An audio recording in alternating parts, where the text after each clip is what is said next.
아버지 하나님, 우리의 소망이 세상에 있는 것이 아니고 주님께 소망을 두기 때문에 진짜 소망이 되는 줄로 믿습니다.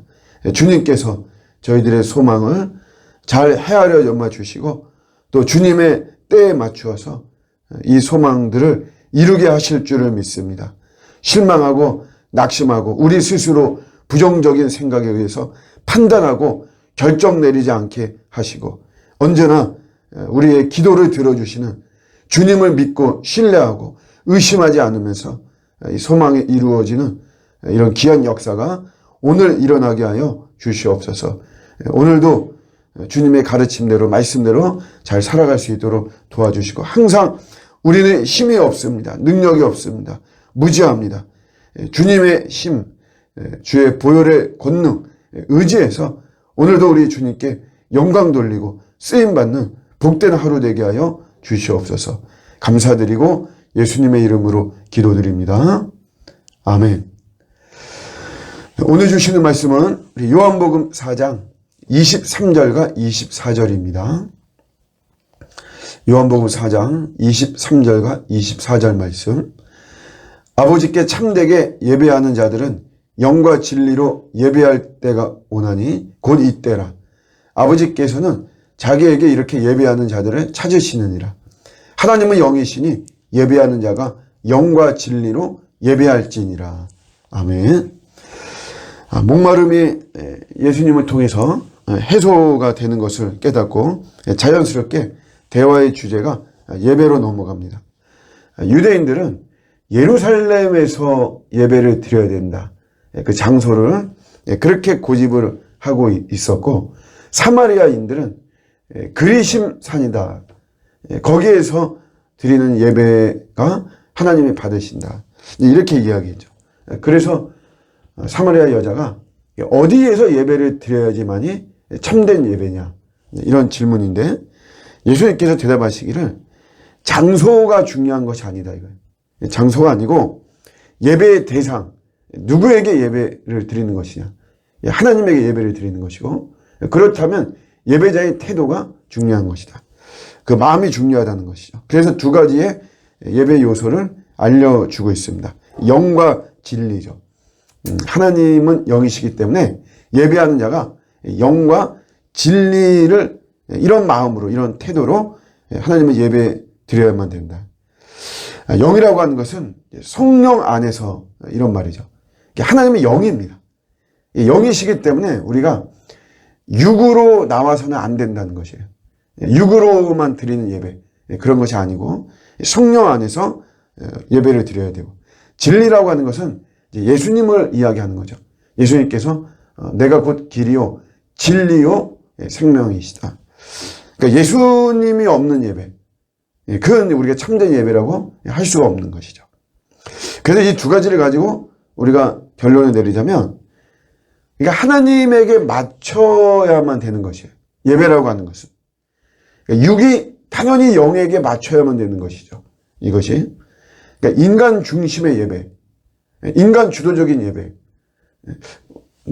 우리가 볼 때, 기분이 좋고, 보기에도 좋고.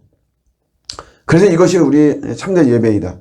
이렇게 하면 안 되고, 철저하게 이 예배가 기준이 하나님이시고, 중심이 하나님이셔야만 됩니다. 그게 영과 진리로 드리는 예배죠. 그래서 뭔가 우리 잘못이 있을 때 철저하게 우리의 잘못들을 버리고 하나님 중심적인 이런 예배. 그래서 하나님이 받으시는 예배가 되어야 됩니다. 하나님이 받으시는 예배. 이게 굉장히 중요하죠. 일단은 우리가 예배에 대해서 예배의 힘을 믿어야 됩니다. 예배의 힘. 예배가 무너지면 사실 우리는 모든 것이 다 무너지는 것이에요. 지금은 괜찮아 보여도 무너질 수밖에 없어요. 예배가 무너지면 모든 게 무너지는 것이고 반대로 예배가 회복이 된다.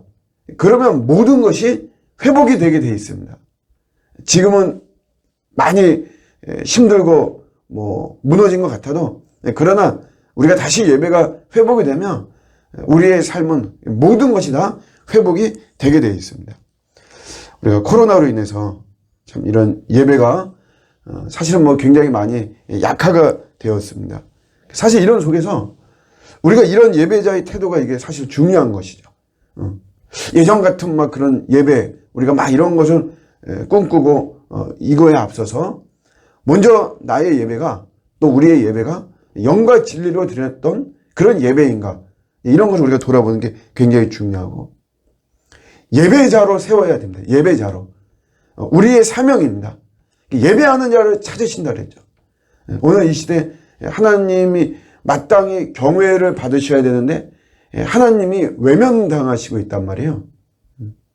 이런 시대에 하나님을 높여드리고 하나님을 인정하고, 저는 뭐 BTS라든가 이런 것들 보면 수많은 사람들이 얼마나 열광적으로 나오는지 모릅니다.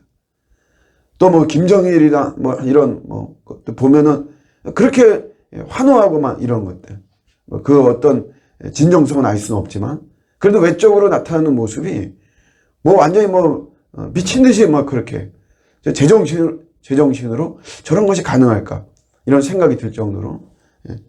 그래, 그런 어떤 그것이 말하자면 예배의 사실 태도, 우리가 좀 본받아야만 되는 그런 모습이죠.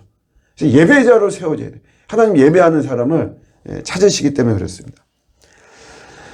다음 세대의 우리 신앙을 어떻게 해야만 되는가, 많이 참 고민도 하고 막 그러는데, 우리 부모님들이 꼭 알아야 되는 게 자녀를 예배자로 키워야 됩니다.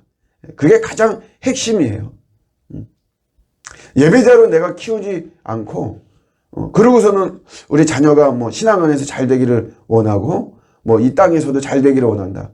이거는 근본이 잘못된 겁니다. 그래서 우리가 자녀들과 같이 예배 드려야 됩니다. 그게 그게 최고의 신앙 교육이에요. 우리는 뭐 어떤 막 자꾸 지식을 주입을 하고 이러려고 하는데, 그게 아니고 그냥 같이 예배 드리면 됩니다. 왜냐하면 성령 안에서 드리는 예배거든요. 성령이 역사하셔서 성령님께서 아이의 신앙을 형성해 주는 것이죠.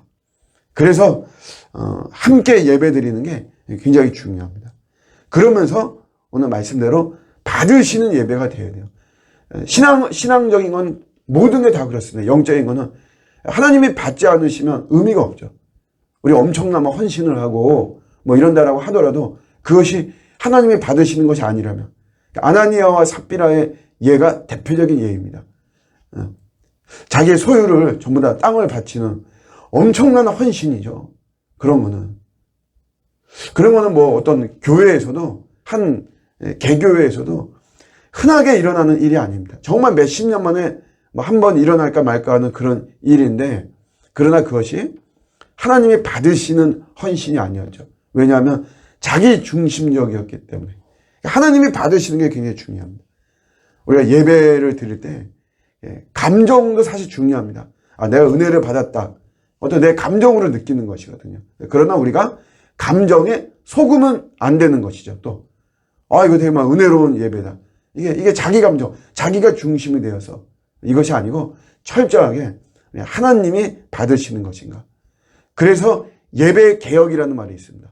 늘 점검하고 늘 돌아봐야 돼요. 우리가 드리는 찬양이, 또 우리가 부르는 이 찬송이, 또 우리의 기도가, 또 이런 말씀이, 이것이 합당하냐. 항상 기준이 우리 성경이 있고 하나님의 기준이시니까, 삼위 하나님께서 이것이 합당한가. 그래서 그냥 내 기분과 내 감정에 그냥 좋아서, 그래서 우리는 내 중심의 예배를 드리는 것이 아닌가. 우리 하나님이 받지 않으시는 예배를, 그것을 참된 예배로 생각하면서 드리는 것이 아닌가. 이거 돌아보는 것이 굉장히 중요한 것이죠. 그래서 어떤 우리는 예배자, 하나님은 영이시기 때문에 예배하는 자가 영과 진리로 나오고, 그런 예배자를 하나님이 찾으신다. 오늘 이 시대 예배자가 상실되고, 예배자가 예배의 자리를 떠나고 예배의 사명을 버린 오늘 이런 시대에 저희들은 반드시 예배자로 성공해야 됩니다. 예배의 승리가 모든 것을 승리케 하는 것이고, 예배가 회복되면 모든 것이 회복되는 것이다. 예배의 축복이 있는 저와 여러분들의 복된 인생이 되시기를 우리 주님의 이름으로 축복합니다. 축복합니다. 아멘.